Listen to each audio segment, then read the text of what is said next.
Okay, composition one, not yet. Composition one students, both of you had class with me on Friday, and Friday was a really busy day. We started early, and some of us had 2 or 3 classes in a row every Friday. So I appreciate it. Seemed like everybody did their best to attend and pay attention. Some people were sick. We had holidays. I was sick, so we had to make up one class, and this is part of that. Not all of it, but part of it. I'm going to keep the exam review to next Friday's class.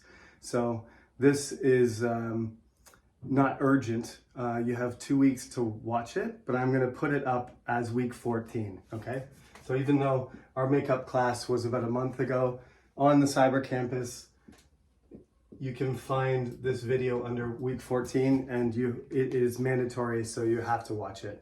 It's not going to be a long video though. I'm assuming somewhere between 20 and 30 minutes, but it might not even be that long if I get through all the stuff. We'll just make our class on Friday, our last class, longer if we need to, because I'm not sure how long it will take to go through all the material and make sure everybody's ready to study. So we kind of did chapter 5 last week, talked a little bit about the nature of social media, and everybody got a chance to write something down. I haven't read through the paragraphs yet, so that's something I have to do probably on the holiday. I'll read about your opinion on social media on Tuesday in Kechanjal.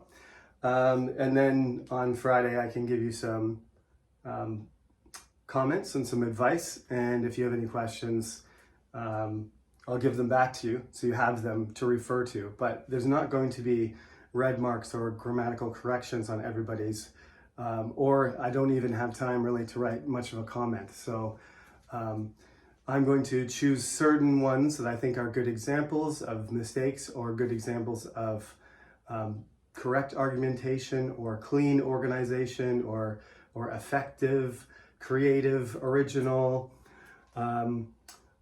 ways of handling the topic, people who have narrowed it down and have strong connections between their topic statements, their supporting sentences, and their concluding sentence. Something that, is interesting and has a purpose. All of these things are the general guidelines that we've been working on for paragraphs.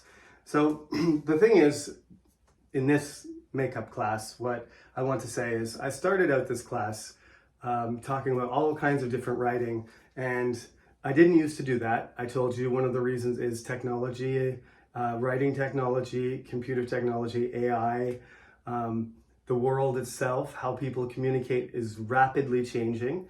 So rather than just stick to let's learn the basic parts of an essay, and then in composition 2, let's do it better and longer papers with better technique and more understanding, and then finally do complete research-oriented papers with proper formatting as you would need in an academic field in composition 3. That was the way I handled this class.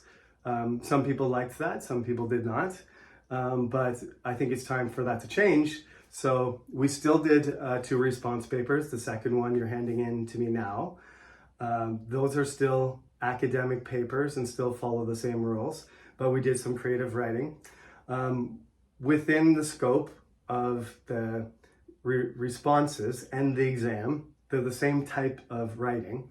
I don't want you to write a story on part C. Remember, there is part A, part B, and part C. And in the book, there are different types of writing. Some of them we skip a little bit, and some of them we use them for a certain purpose. So remember, in class, we looked at that picture of that island with the palm tree and the beautiful sand beach and the blue sky and the waves crashing in, but is basically empty, devoid of life, animals, people, or anything. It's just a desert island in the middle of nowhere. And I asked you just to be descriptive. There's something called a descriptive paragraph, which you need for certain things. And so we're doing that. but that's not the main type of paragraph we want. So when you get to part C, and I give you a choice between social media, computers, education, and old age as your 4 topics. I haven't chosen them yet. You choose the one that you think fits the type of paragraph that you want. You don't want a descriptive paragraph, right? You don't want to write a narrative paragraph either. We don't do this chapter for a reason. Sometime I might do it, maybe soon, maybe next semester, but we stop at chapter 8 because chapter 9 is strange stories, and it's about narrative paragraphs, and a narrative paragraph is like a very short story. Where you would do that nowadays, obviously people write these little short, compact little jokes or funny or situational things that they're only 10 sentences or 20 sentences long. There's millions, maybe billions of these things on the internet. So there is a reason to do narrative paragraphs, right? But within your job, probably you're not going to do that. I wouldn't say. And we can't do everything in Comp 1. So maybe that's something Composition 2 can cover, is a narrative paragraph. So we don't want descriptive paragraphs. This is just part C, the descriptive paragraph, right? Look at the picture, describe it. That's part B. Part C is just respond to the topic, give a clear topic statement, and write a classical paragraph with the right kind of structure, okay? Don't deviate from the structure, make sure it's organized, it's clear, the message is there, it's well supported, and I can read and understand it. So descriptive paragraphs are there, narrative paragraphs are not on the exam. Okay, so we did that. That was the creative writing assignment, which we gave that. It was worth 3%. So the social media one, we handled that. That was a certain kind of open topic where you were just supposed to be critical. It's kind of like a debate topic. You were either supposed to be supportive of social media or narrow down a certain, company or a certain technology, or maybe even a certain person who's in charge of social media, or laws that we have that control social media, narrowing down to that kind of level, and then writing some specific argument about that. The effect of this is beneficial, but it has some drawbacks like this, or this is a really beneficial thing for human beings, so it's worth the drawbacks, or this has caused more problems than people realize. We shouldn't really be encouraging people to use social media at all because it's destructive. All those positions are possible. None of them are wrong as long as you prove them, right? So the next chapter is chapter 6. And chapter 6, title of chapter 6 is, if I can remember.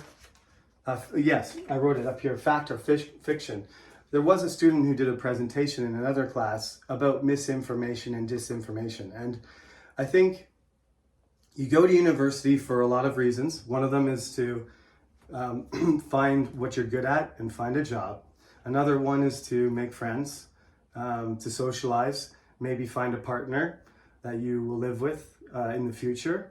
Maybe not. Maybe it's just to get some life experience, to learn who you are. And certainly, one of the original reasons is to go to university because you want to become a better person. You want to be, education is supposed to elevate you and make you a better citizen. So as a society, all the AI stuff and machines and organizations and stuff aside, individually, I feel we have a responsibility to be honest, and we have a responsibility to try and teach each generation. I'm the professor and you're the student in this case. I'm trying to pass on to you how to research, how to check facts, how to be skeptical, how to trust other people, and how to check yourself for your own errors in logic, and try to spread information that's useful and helpful and not destructive, right? That doesn't twist the purpose of communication and cause hurt and damage to other people.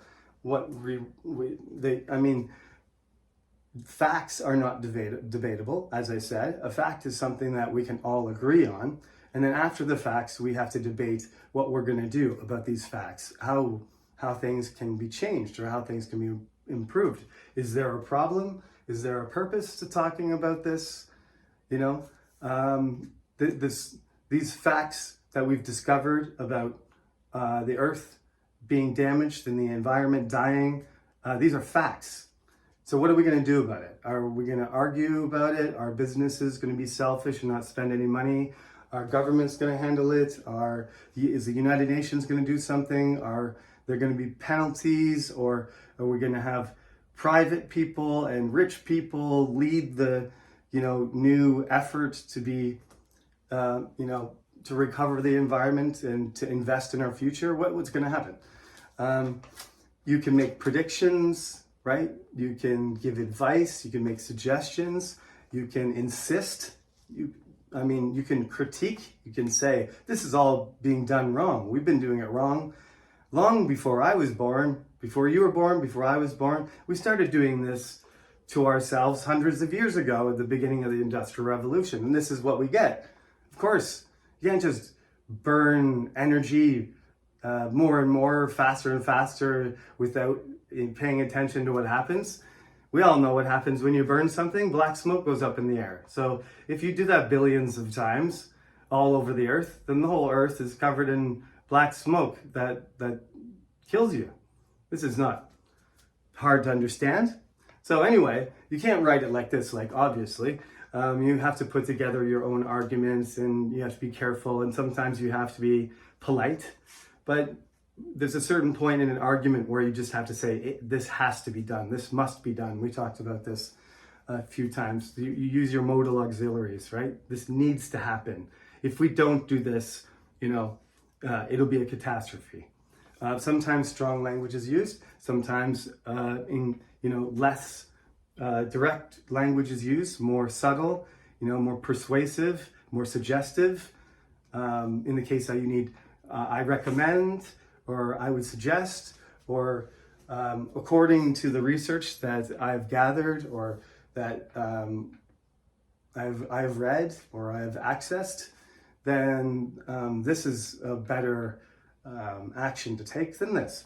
So you put the things together logically and you frame it within an organizational scheme that makes sense. Important things after that. One thing leads to another, an order, a chronology, or whatever. And at the end of your exam, you have to make sure you leave enough time to write a concluding sentence, because if you run out of time and there's no concluding sentence, that's going to lower the score, of course. Okay, we'll talk about this again afterwards, but we will talk about fact or fiction, that exercise.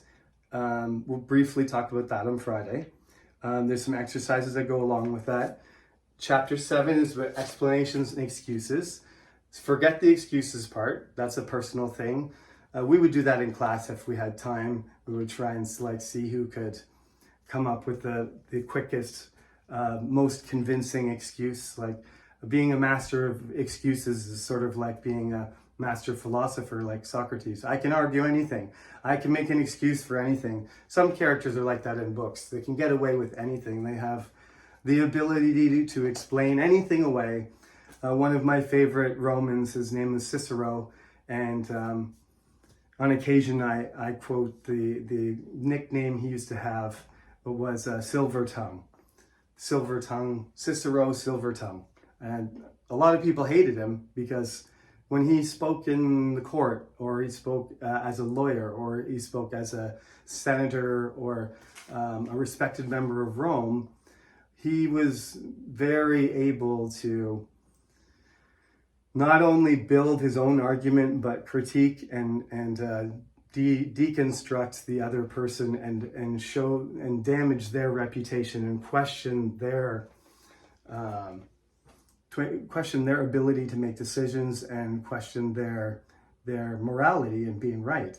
He was an expert at that, and eventually he kind of got run out of town and got exhausted because he had too many enemies, because he was always winning cases, and people who lost to him in Rome, Julius Caesar included, became quite resentful. So explanations, certainly you need to use examples, whether they're personal or not. Real examples are important. If you know, on the exam you don't have time to research, but if you can come up with an example and you know the details pretty well, you use that to use definition as well. If you see that in your topic, you see that this topic is an easy problem to identify. Like if you see social media and the first thing you think is a negative thing, a negative aspect, then define what the problem is. Say, this is the problem with social media. Define what the problem is. Support that definition. Explain why that's a negative effect on human beings or on society or economy or whatever it is you're trying to prove, and then conclude, and you're done. So these are typical. Be persuasive. Try to make sure there's a purpose. Follow the structure. Make a persuasive paragraph, an explanatory paragraph. Use examples. If there's a problem, suggest solutions or options, at least, if not a solution. Sometimes there's not a solution. Suggestions or options or advice, that's fine too. And make sure you make sure that whoever's reading, in this case me, but it doesn't matter who it is, that if you're writing about a topic that is complicated, or you want to talk about something a certain way, or you want people to understand exactly what you mean, that you provide a definition. I don't mean look it up in the dictionary. I just mean you say what that is. It's a kind of explanation. You explain exactly what it is you are pinpointing, right? If somebody did a presentation about greenwashing, at the beginning of the presentation, the student defined greenwashing, because some people don't realize that's a term for corporations and companies, governments, to provide products that are supposed to be environmentally friendly, or Koreans say eco-friendly, but actually in English we say eco-friendly. So they're environmentally friendly, eco-friendly products, but they're marketed as that, and people think that they are, but they're not. They're just advertising things that people would think would be benefit for reducing energy consumption, pollution, plastic, cleaning water or something. But in reality, those things don't do anything. They don't cost the corporation very much, and they only, improve the public opinion about whether they should, spend more money buying those products from an environmentally friendly corporation. So they spend the money, don't improve their practices, environmental business and ethical practices with the environment, and often they end up making more money because of that. Greenwashing is a pretty sneaky marketing strategy. So those of you, Asia Business again, I'm sure you know that term, and the rest of you do too. So that's what you need to do. Take your own angle, take your own perspective on the topic, pick a type of paragraph that you want to use to make your points, and then you got 30 minutes on the exam to do that. That's where I'm going to stop in the book. And we're going to go over some exercises, pages that are important, and talk about in detail the full exam on Friday. So if you're not there, you're going to have to get some notes from a friend or get them to take a picture of the board. Otherwise, I will see you in 2 weeks for the exam, and have a good holiday. And thank you for your hard work. I know the composition students getting up on Friday morning are probably the toughest freshmen in the group. So thank you for doing that every Friday, coming to class and working hard on your writing. I'll see you on Friday and then once more for the exam. Have a good day.